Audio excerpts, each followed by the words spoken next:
MLA scholarship সম্পর্কে আমি গত দুই একদিন আগে একটা ভিডিও আপলোড করলাম। এটার মধ্যে অসংখ্য কমেন্ট আইছে বা অনেকে অনেক সাপোর্ট করছে। তো এই এমএলএ স্কলারশিপর এটার আমার মেন মুদ্দা এবং মেন জিও আসলো যে কিরকম ফর্মটা ফিল আপ করেন, কার কাছে জমা দেওয়া লাগে, ওটা বিস্তারিত আমার আলোচনা আসলো।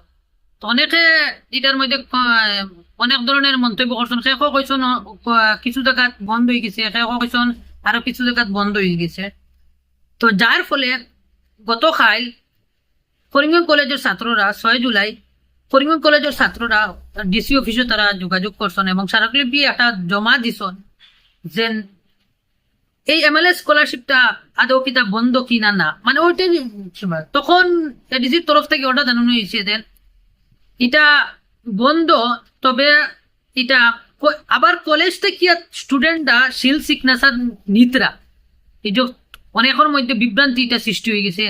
শিওর সরকারের তরফ থেকে এটা বন্ধ করা হয়েছে নি না, মাথানো কোনো কিছু চলে ওটা নিয়ে তারা ডিসকাস করছেন। যার ফলে সর্বশেষ ও কথাও হয়েছে যে এটা বর্তমানে বন্ধ আছে।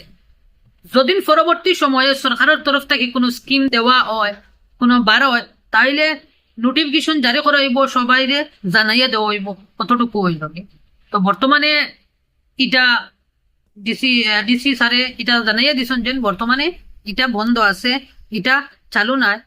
তো আপনারা যারা অনেক দিন থেকে আমার লগে যোগাযোগ করিতরা বা SMS করিতরা, আপনারা পরবর্তীতে ভিডিও পাইবা এটার সম্পর্কে যদি আয় তাহলে পারবা।